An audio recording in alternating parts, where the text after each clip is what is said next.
ওকে, তো দেখুন ফার্স্ট কোশ্চেনটা আজকে বেশ কয়েকভাবে আসতে পারে কোশ্চেনটা, যে what idea of immortality the Shakespeare present in his sonnet 18 shall I compare the to a summer's day। ওকে, মানে ইমমর্টালিটির কোন আইডিয়াটা বা অমরত্বের কোন ধারণাটা সে এই সনেটের মধ্যে এক্সপ্লেইন করেছে।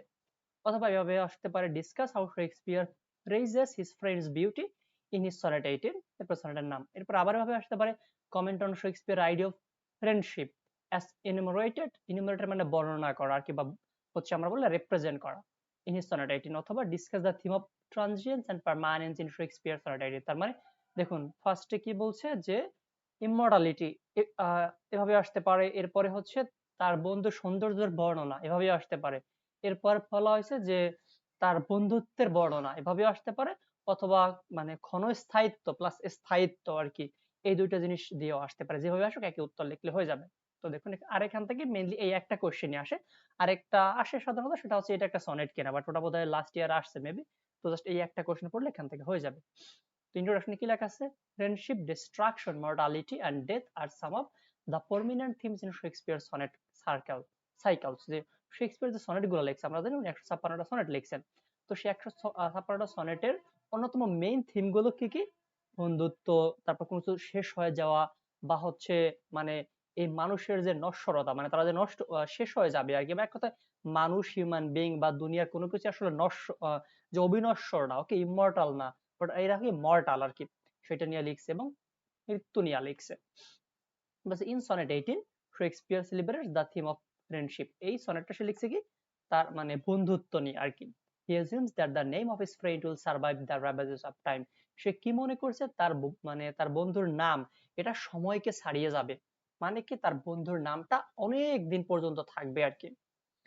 The immortality Shakespeare speaks of is not physical immortality, rather it is poetic immortality। তো এখানে শেক্সপিয়ার যে ইমমর্টালিটির কথা বলছে, এটা আসলে শারীরিক ইমমর্টালিটি না, যে আমি একজনকে বললাম তুমি অমর যাও আর কখনো তুমি মারা যাবে না, এমনটা না, বরঞ্চ কবি তার মানে কাব্যগুণের মাধ্যমে তার বন্ধুর যে কোয়ালিটি এইটাকে সে ইমমর্টাল করে রাখছে।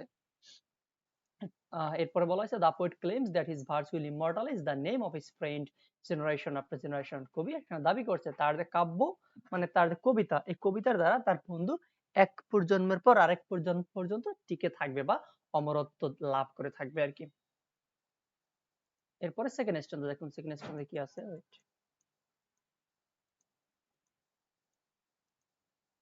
ওকে, তো সেকেন্ড স্ট্যান্ডা বলছে এট ফার্স্ট, মানে ফার্স্ট ইন্ট্রোডাকশনে ওখানে এক্সপ্লেন করা আছে যে শেক্সপিয়ারের সনেটগুলো কি নিয়ে হয় এবং তার এই সনেটটা আসলে স্পেসিফিক কোন থিম নিয়ে ডিল করে, সেটা কি তার এই বন্ধুত্ব বা তার বন্ধুর সৌন্দর্য বা সৌন্দর্যের অমরত্ব নিয়ে।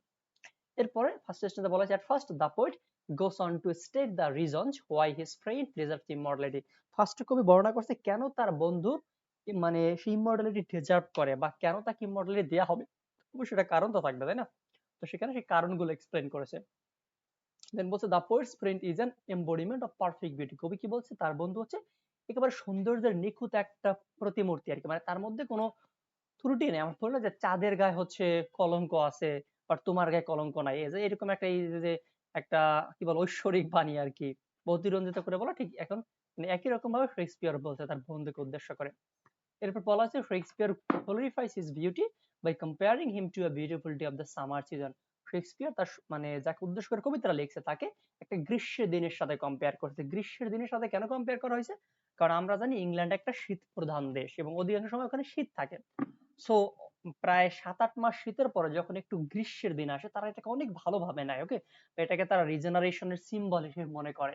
এই জন্যই এখানে শেক্সপিয়ার সে তার অ্যাড্রেসি মানে উদ্দেশ্য করে যাকে লেখা হয়েছে তার এই বন্ধুকে সে হচ্ছে গ্রীষ্মের দিনের সাথে তুলনা করতে চেয়েছে, করেনি কিন্তু, না করার কারণ আছে, সেগুলো নেক্সটে আছে। The poem begins with a question but proceeds with complete self-assurance that his friend is more lovely and more temperate than the season। যে কবিতাটা কবি শুরু করছে কি একটা কোশ্চেনের মাধ্যমে যে আমি কি তোমাকে গ্রীষ্মের দিনের সাথে তুলনা করতে পারি, shall I compare the to a summer's day। But কবি সে নিশ্চিতভাবে তার বন্ধুকে তুলনা করেনি কিন্তু। ওকে, সে বলছে না আমি তোমাকে তুলনা মানে গ্রীষ্মের দিনের সাথে তুলনা করবো না, কারণ তুমি হচ্ছে গ্রীষ্মের দিনের চাইতে আরো অনেক বেশি সুন্দর, এই জন্য বলছে more lovely and more temperate, আরো অনেক বেশি উষ্ণ, আরো অনেক বেশি সুন্দর। যে বলছে summer in England is traditionally held beautiful, যে মানে ইংল্যান্ডে সামার বা গ্রীষ্মকালকে অনেক সুন্দর হিসেবে হচ্ছে অনেক ভালো হিসেবে অ্যাকসেপ্ট করা হয় বা অনেক সুন্দর একটা ঋতু হিসেবে গ্রহণ করা হয় আর কি। The season stands for youth, কারণ ওই সিজন দ্বারা যৌবন, ভাইভাসিটি, যে প্রাণবন্ত একটা ভাব, সজীব ভাব, energy, fragrance, colour, সাফনেস and worm, এই সমস্ত মানে পজিটিভ যা কিছু আছে হিউম্যান বিংস এর মধ্যে, বা এক কথায় অনেক জিনিসের মধ্যে পজিটিভ বলতে যা কিছু থাকে, যেমন এখানে বলা হয়েছে যে সৌন্দর্য, কোমলতা, নম্রতা, ভদ্রতা, উষ্ণতা, এই সমস্ত কিছু সামার দ্বারা সিগনিফাই করা হয় সাধারণত। Yet the poet laboriously points out some imperfections of the season in order to highlight the perfection of spring beauty, কিন্তু তাও ওই এত মানে কোয়ালিটি ওয়ালা যে সামার সিজনটা আছে, কবি সেই সামার সিজনের সাথে তার বন্ধুর তুলনা মানে করেনি আর কি, করতে চেয়েছে বাট করেনি, কারণ কি তার বন্ধুর মধ্যে এরকম কোনো ত্রুটি নাই যে ত্রুটিগুলো সামার সিজনের মধ্যে আছে। Thus the sweet flowers of this season are shaken by rough winds and season is brief too, এখানে যেমন কবি দুইটা সমস্যার কথা বলছে সামার সিজনের, যে সামার সিজনটা খুব ক্ষণস্থায়ী হয়, মানে খুব অল্প হয় এটার ডিউরেশনটা, প্লাস এই সামার সিজন অনেক সময় ঝড় হয়, এতে কি হয় সেই ছোট ছোট মানে গাছে যে কুড়ি আসে, ফুল ফলের কুড়ি আসে, এগুলো ঝরে পড়ে যায় আর কি। এই দেখুন এখানে দুইটা, একটা হচ্ছে যে রো উইন্ডস মানে শেকেন বাই রো উইন্ডস, আরেকটা আছে সিজন ইজ টু ব্রিফ আর কি, অথবা season is brief two.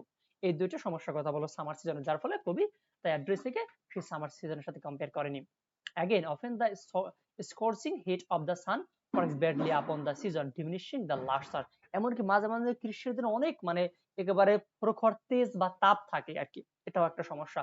The poet puts forth a generalization saying, তো কবি এখানে ওইরকমটা রিপ্রেজেন্ট করছে, দেখুন এখানে কোটেশন দিয়ে দেওয়া আছে, and every fair from fair sometimes declines and by chance of nature changing course until, মানে এখানে বলছে যে নেচারের দ্বারা আর কি, ওকে, এই যে মাঝে মাঝে সুন্দর জিনিসগুলো আস্তে আস্তে ডিক্লাইন হয়ে যায়। সাপোজ আমরা সকালে দেখি একটা গোলাপ ফুল অনেক সুন্দর, বাট পরের দিন গিয়ে দেখবো বা দুপুরে গিয়ে দেখবো কি ওটা মানে একটু শুকিয়ে গেছে বা হচ্ছে ঝরে গেছে, এরকম না, তার মানে সবকিছু ক্ষয় মানে ক্ষয়িষ্ণু আর কি, ওকে, বা সবকিছুর ক্ষয় হয়।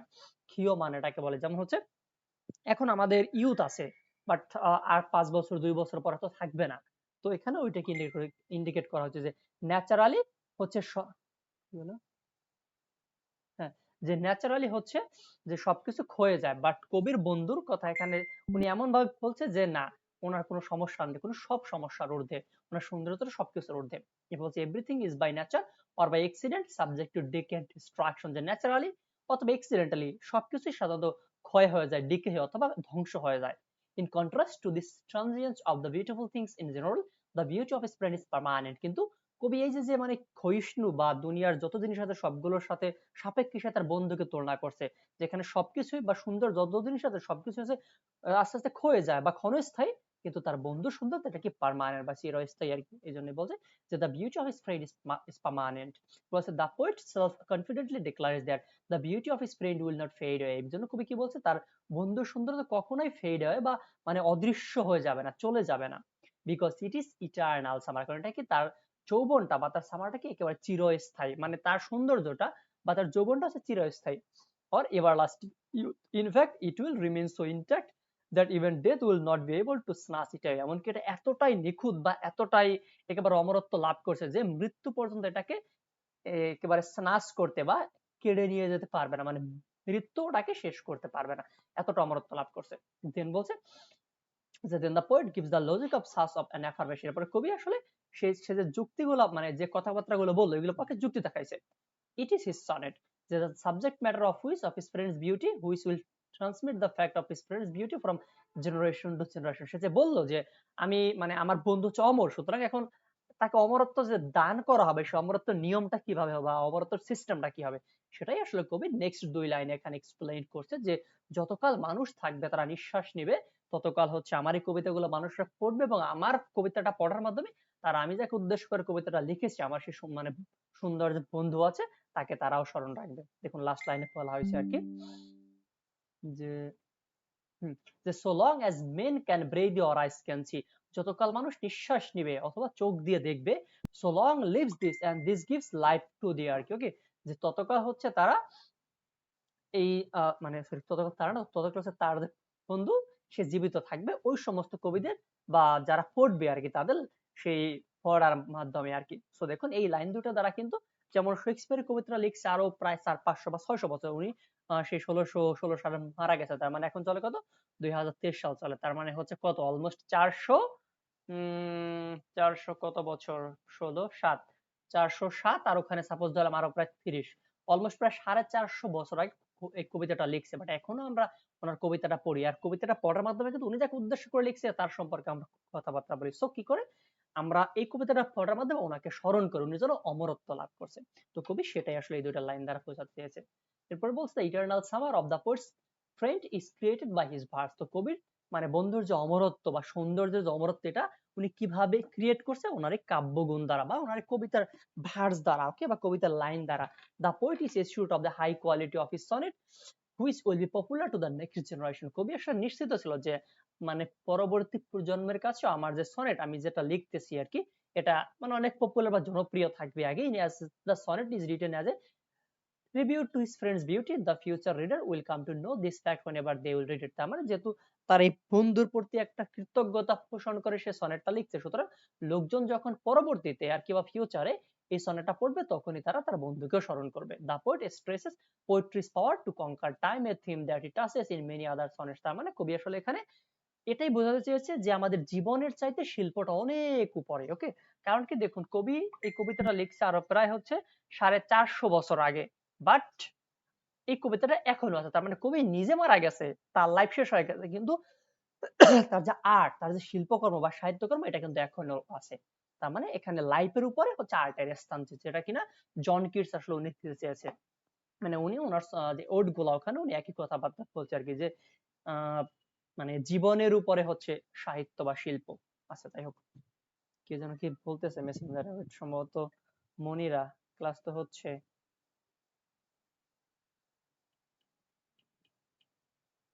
একটু ওয়েট ভাইয়া, ওইটা আমি একটু ওনাকে জয়েন করাই।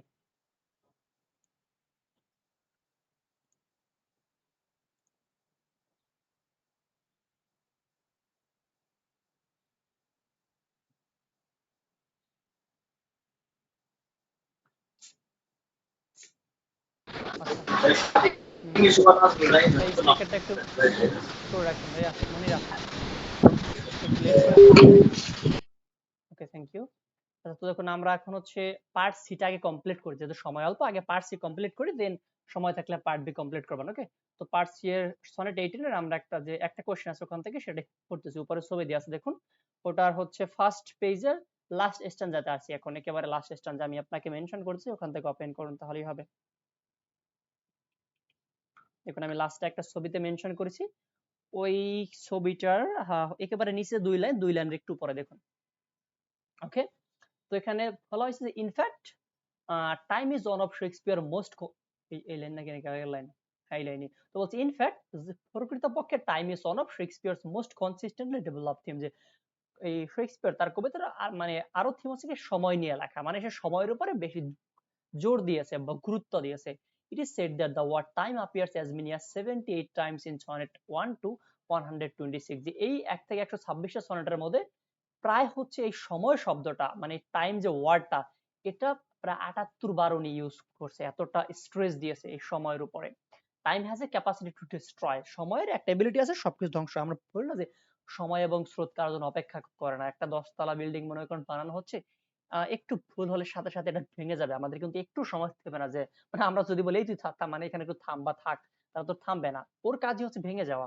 এটা হচ্ছে সময়ের পরিক্রমা বা সময়ের পাওয়ার আর কি। ওকে, এটা নিয়ে সুন্দর একটা কবিতা থার্ড ইয়ার পাবেন, সেটা হচ্ছে সেই অ্যান্ড্রো মার্ভেলের টু স্কয়ার স্ট্রেচ। ওকে, মানে ওখানে উনি ওনার বেলাভেটকে মানে কনভিন্স করতে চেয়েছেন যে সময় খুব দ্রুত, সময়ের রথ আমাদেরকে সবসময় তাড়িয়ে বেড়ায়, সো যত দ্রুত সম্ভব বা যেভাবে সম্ভব আমাদের উচিত এই বর্তমানটাকে এনজয় করা, ভবিষ্যতের কথা চিন্তা ভাবনা না করে। এটাকে বলে কার্ভ টাইম থিম বা কার্ভ টাইম ফিলসফি। যাই হোক, তো এখানে বলছে time has a capacity to destroy but the poet is sure that his verse will defy the destructive quality. কিন্তু কবি কি বলছে, এই সময়ের চাইতে আরো অনেক বেশি পাওয়ারফুল হবে আমার এই মানে কবিতার লাইনগুলো, কারণ সময় শেষ হয়ে যাবে কিন্তু আমার কবিতার লাইন শেষ হবে না, এবং আমার কবিতার লাইন থাকা মানে আমার বন্ধু সে অমরত্ব লাভ করা, যে and immortalize the beauty of his friend. Thus the poem reveals Shakespeare's love and adoration for his friend. তার মানে এই কবিতায় সে তার বন্ধুকে কতটা ভালোবাসে, তার প্রতি কতটা মানে প্রশংসা আছে বা মানে সম্মান আছে, সেটি আসলে সে এখানে রিপ্রেজেন্ট করছে এই এই যে সনেটার মাধ্যমে। At first he highlights the beauty of his friend which is perfect. ফার্স্টে সে তার বন্ধুর সুন্দর জিনিস কথাবার্তা বলছে, যে সুন্দরগুলো কি একেবারে পারফেক্ট বা নিখুঁত, মানে যেখানে কোনো সমস্যা নাই, গ্রীষ্মের দিনের ত্রুটি আছে বাট তার বন্ধুর সৌন্দর্যের কোনো মানে সমস্যা বা কোনো ত্রুটি নাই আর কি। And or the subject matter of his যে সেটা এতটাই দামি যার ফলে তার কবিতার সাবজেক্ট ম্যাটার রূপান্তরিত হয়েছে, সেটা বা তার কবিতার থিম হয়েছে। Then the poet assumes that his sonnet has the qualities to appeal the reader from one generation to the next. এরপরে কবি বলছে, মানে কবি কি বলছে, তার সনেটটা আসলে এক প্রজন্মের পর আরেক প্রজন্মের রিডারদের কাছে তার সনেটটা আপিলিং হবে, মনোমুগ্ধকর হবে বা হচ্ছে তারা সবাই পড়বে আর কি, তার সনেট এতটা সুন্দর হবে। ইন দিস ওয়ে ভাবে both his friend and his sonnet will be immortal, তার কবিতা প্লাস তার বন্ধু দুজনই অমরত্ব লাভ করবে, তার মানে কাব্যগুণের দ্বারা আর কি। যতদিন লোকজন এটা পড়বে ততদিন তার সনেটটাও জীবিত থাকবে, মানে তার সনেট জীবিত থাকবে, তার এই সনেটের দ্বারা তার যে অ্যাড্রেসি বা উদ্দেশ্য করে যাকে লেখা হয়েছে তার বন্ধু সে জীবিত থাকবে আর কি। সুতরাং দুটি একসাথে অমরত্ব লাভ করবে যতকাল আমরা এটা পড়তে থাকবো। The immortality of his friend depends on the immortality of his sonnet, তার মানে তার বন্ধুর অমরত্ব ডিপেন্ড করে বা নির্ভর করে কিসের উপর, তার এই সনেটের অমরত্বের উপর। এটা হচ্ছে কিভাবে শেক্সপিয়ার তার বন্ধুকে অমরত্ব দান করেছে, বা এই কবিতায় সে সময়ের সরি সেই যে সৌন্দর্য নিয়ে কিভাবে ট্রিট করছে, তার মানে বন্ধুত্ব নিয়ে কিভাবে ট্রিট করছে, বা স্থায়িত্ব ক্ষণস্থায়িত্ব নিয়ে এই জিনিসগুলো সে কিভাবে এই সনেটের মধ্যে রিপ্রেজেন্ট করছে, যেভাবে সে একই উত্তর হবে। এটা কি বুঝতে পারছেন রনি ভাইয়া? মনির আপনি ফার্স্ট থেকে ছিলেন না ভাইয়া? জি ভাইয়া, বুঝছি। আচ্ছা মনির, এই যে টোটাল রেকর্ড আছে, যদি আপনারা মানে না বুঝতে পারেন তাহলে রেকর্ডটা একটু শুনে নিন কেমন। আমরা এর পরেরটাতে চলে যাই, সেটা হচ্ছে জন মিল্টনের একটা কোশ্চেন আছে, দেখুন এখানে সাজেশন দেয়া আছে।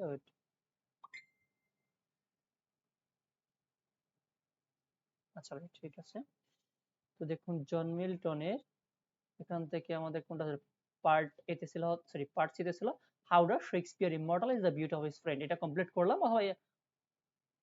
ও আচ্ছা ভাই ঠিক আছে, সমস্যা নাই, যেহেতু এটার সম্পূর্ণ ভিডিও অডিও রেকর্ড থাকবে তো শুনে নিলেই হবে, সমস্যা নেই। অথবা এইভাবে আসতে পারে, আমরা কিন্তু দেখলাম যে চার ভাবে কোশ্চেনটা আসতে পারে, যেভাবে আসুক একটা উত্তর হবে। এরপর আছে কি explain the central idea of Milton sonnet on his blindness, এটা সেন্ট্রাল আইডিয়া বা থিম বর্ণনা করা, অথবা যে ক্রিটিক্যাল এপ্রিসিয়েশন, আচ্ছা অথবা অ্যাজ এ সনেট, যেভাবে আসুক এই জাস্ট ক্রিটিক্যাল এপ্রিসিয়েশনটা লিখে দিলে হয়ে যাবে, কারণ আপনার সেই ক্রিটিক্যাল এপ্রিসিয়েশনের মধ্যে থিম সামারি টামারি স্ট্রাকচার কি সবকিছু লেখা থাকে। ওকে, সো জাস্ট ওই একটা কোশ্চেন পড়লে আপনি তিনটা কোশ্চেনের আনসার করতে পারবেন। তো আমরা ওই একটা কোশ্চেনই পড়ি যে এখানে এটার যে এই on his blindness এর sonnet এটার critical appreciation টা। ওকে, দেখুন এটা আমি মেইন বই থেকে ছবি দিয়েছি, মেইন বইয়ের কত নাম্বার পেজ সেটা তো এক্স্যাক্টলি মনে নাই, ওটা দেখালোই দেখে বলা যাবে। মেইন বইয়ের 14 নম্বর পেজ, যদি না থাকে তাহলে উপরে ছবি আছে, একটু ওখান থেকে ওপেন করুন, আমি এখান থেকে শুরু করতেছি। ওকে, মেইন বইয়ের হচ্ছে 14 পেজ, ওকে উপরে ছবি আছে দেওয়া এইটা। ওকে, তো দেখুন এখানে কি লেখা আছে যে on his blindness is one of discuss Milton's on his blindness as a sonnet, এটার কোশ্চেনের মানে অ্যানসার আর এই অ্যানসার হ্যাঁ একই, তাই না? ভাই ওটা হচ্ছে স্ট্রাকচার, মানে এইটার স্ট্রাকচার সেটা একটা সনেট। ওকে, সুতরাং যখন আপনি ক্রিটিক্যাল এপ্রিসিয়েশন পড়বেন সেখানে সামারি থাকবে, মানে ফার্স্টে ব্যাকগ্রাউন্ড থাকে যে কোথা থেকে নেওয়া হয়েছে বা কি লেখা হয়েছে, এরপরে হচ্ছে সামারি থাকে, এরপরে থিম থাকে, এরপরে স্ট্রাকচার থাকে, দেন এক্সটেনশন থাকে দুই একটা, এরপরে ফিগারস অফ স্পিচ, মানে টোটাল সবকিছু ওখানে থাকে। ওকে, তো এটা শিখলে আপনি সবগুলো লিখতে পারবেন। আচ্ছা ভাই আমরা শুরু করি। ওকে, তো এখানে কি বলছে, on his blindness is one of the best of few sonnets that Milton wrote, মানে মিল্টন যতগুলো সনেট লিখছে এগুলোর মধ্যে অন্যতম একটা বিখ্যাত সনেট হচ্ছে অন হিজ ব্লাইন্ডনেস। আচ্ছা, এর আগে জন মিল্টন সম্পর্কে একটু জানা দরকার। জন মিল্টন উনি একজন বিখ্যাত এপিক পোয়েট, ইংরেজি সাহিত্যের মোস্ট ফেমাস এপিক পোয়েট হচ্ছে জন মিল্টন। ওনার বিখ্যাত দুটো এপিক আছে, একটা হচ্ছে প্যারাডাইস লস্ট, এটা থার্ড ইয়ারে আছে, আর একটা হচ্ছে প্যারাডাইস রিগেইনড আর কি। ওকে, আর উনি হচ্ছে পিউরিটান এজের একজন লেখক ছিলেন, এবং উনি অনেক ফেমাস ছিলেন, যার ফলে হচ্ছে ওয়ার্ডসওয়ার্থ তার লন্ডন 1802 কবিতায় ওনাকে আহ্বান করছেন যে ওনার মতো একজন লোক যদি ইংল্যান্ডে থাকে, ইংল্যান্ডের বর্তমানে যে শোচনীয় অবস্থা সে অবস্থা থেকে তারা উন্নীত হতে পারবে আর কি। আর উনি কিন্তু ওনার মানে খুব অল্প অল্প না ঠিক যে মিডল এজে এসে উনি হচ্ছে অন্ধ হয়ে যায়। আর ওনার যে এই যে প্যারাডাইস লস্ট যে সনেট, এটা কিন্তু উনি অন্ধ অবস্থায় লিখছেন, মানে উনি শুধুমাত্র বলছেন এবং ওনার মেয়ে ওটা লিখছেন। ওকে, আচ্ছা যাই হোক, তো বলছে এবং সেই অন্ধত্ব থেকে উনি এই কবিতাটা লিখছে অন হিজ ব্লাইন্ডনেস। তো কি বলছে, the theme of the sonnet is Milton concern over his blindness. এই সনেটের মেইন থিমটা কি, মিল্টন যে অন্ধ হয়ে গেছে সেই অন্ধত্ব নিয়ে আর কি। He is worried that he has become blind before half of his life time is pass. সে কি খুব চিন্তিত যে আমার জীবনের অর্ধেক সময়, মানে আমার লাইফ অর্ধেকও হলো না, বাট আমি এর আগে অন্ধ হয়ে গেলাম। His poetic talent has become useless. তো আমার মধ্যে যে কাব্যগুণ আছে, মানে কবিতা লেখার যে একটা পাওয়ার আছে আমার মধ্যে, এটা তাহলে আর কোনো কাজেই আসবে না। Though his soul is more bent to service maker with that talent. যদিও আমার আত্মাটা চাচ্ছে যিনি আমাকে সৃষ্টি করেছেন তার জন্য কিছু করতে। আচ্ছা, এখানে কথাটা হচ্ছে এমনটা যে উনি মনে করছেন ঈশ্বর ওনাকে এই কাব্যগুণটা দিয়েছেন, সুতরাং ওনার দায়িত্ব হচ্ছে কি সেই কাব্যগুণের ঠিকঠাক ইউজ করা। এখন যেহেতু উনি অন্ধ হয়ে গেছে, এখন তো সেটা ইউজ করতে পারবেন না। তো এখন উনি ওনার জন্য এইটার জন্য আর কি, যেহেতু ইউজ করতে পারবেন, এটার জন্য ওনার মধ্যে গিল্ট বা হচ্ছে অপরাধ বোধ জন্মাচ্ছিল আর কি, বা হচ্ছে জন্ম নিচ্ছিল যে আমাকে একটা গিফট দেওয়া হয়েছে বাট আমি সেটা ইউজ করতে পারবো না, তাহলে কি এটা মানে গডের এগেইনস্ট কোনো কিছু হবে কিনা। এরপর বলছে he fears that if he does not serve him he may side him. এর জন্য সে ভয় পেয়েছে যে আমি যদি, আচ্ছা দেখুন এখানে যেখানে ক্যাপিটাল লেটার হিম লেখা, এই যে মেইকাল লেখা, এগুলো দ্বারা কিন্তু গডকে ইন্ডিকেট করা হয়েছে। ওকে, তো তো এখন উনি ভয় পেয়েছে যে যদি আমি তাকে সার্ভ করতে না পারি, সার্ভ করা কিভাবে, যেহেতু আমার মানে কবিতা লেখার গুণ আছে, তো এইটা যদি আমি না পারি তাহলে সে হয়তো আমাকে তিরস্কার করবে বা চাইট করবে, বকাঝকা দিবে। এরপর বলছে but whenever he ponders on such question his spirit of যে patience ask if God demands service from a blind man and it answers its own question immediately। এরপর আবার তার মধ্যে এইরকম একটা কোশ্চেন বা হচ্ছে মানে প্রশ্ন যাচ্ছে, আচ্ছা ঈশ্বরের কি বা আল্লাহ সুবহানাহু ওয়া তাআলার কি এইরকম একজন অন্ধ লোকের কাছ থেকে কোনো কিছু দরকার আছে? সুতরাং এই কোশ্চেন উত্তর সে আবার নিজেই দিয়েছে। মানে তার মনের মধ্যে একটা কনফ্লিক্ট চলতেছিল আসলে, যে ফার্স্টে যে ঈশ্বর আমাকে বা আল্লাহ আমাকে হচ্ছে একটা কাব্যগুণ দিয়েছে, এটা তো আমি অন্ধ হয়ে গেছি, এখন তো এটা ইউজ করতে পারবো না, তো এতে কি কোনো অপরাধ হবে কিনা।